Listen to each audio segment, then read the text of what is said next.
Hello friends आपने समस्ते आशा करी भलरे थे। तो किसी पर्सनल कारण बहुत दिन है पर्यंत आमर वीडियो आसी पार नाला से मुझे बहुत दुखित किंतु एबे आमर कंटिन्यू चलो वीडियो प्रतिदिन आमर गोटे नोटिफिकेशन आसीथिला ओ ट्रिपल एस सी तरफ जो कि आम जानी एस टी आउ एस सी डेवलपमेंट आउ माइनर बैकवर्ड डिपार्टमेंट जोटा थिला हमर से टीचर वैकेंसी आसबार थिला एवं गवर्नमेंट इलेक्शन बोध हुए कौन सी कारण बारंबार डेट एक्सटेंड कर चलुची जो थे कि मेंशन थिला कि 2629 T district cadre post teacher vacancy बाहर थिला। तो सेटा मे 1 रु आमर अप्लाई करने थिला किंतु आज देखंतु 30 एप्रिल 2024 रे गोटे notice O S S S C सी तरफ जे एटार एक्सटेंड है डेट देखंतु आमर रिवाइज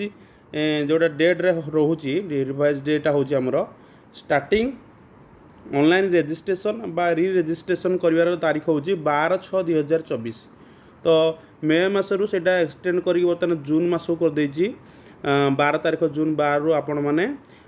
ऑनलाइन रजिस्ट्रेशन करेंगे जे लास्ट डेट जोटा रोचे 7/7/2024 पर्यंत तार लास्ट डेट रोचे सेपरी ऑनलाइन एप्लिकेशन भरवार आरंभ हो 12 तारीख एप्लिकेशन को भरवे एवं 12/7/2024 पर्यंत यहाँ आपण एप्लिकेशन को भरी पारे। तो पिला माने बहुत व्यस्त होते कहीं नोटिफिकेशन आसुना डिटेल्ड नोटिफिकेशन भी दौनी केवल एडवर्टाइजमेंट दे दूची। तो किसी व्यस्त हबार नहीं आमर सेम सिलेबस रहिबो आगर जो सिलेबस जेटी पाई थिला एवं आमर रेगुलर हाई स्कूल टीचर पाई थिला। तो से ऊपर आमे जदि बेस करके पढ़ा स्टार्ट कर चली तो निहाती भाव में पढ़ाटा जदि आम कंटिन्यू रखि तो आम जिते बड़े भी एग्जाम तार नोटिफिकेशन आसू आमको किसी व्यस्त हबार ना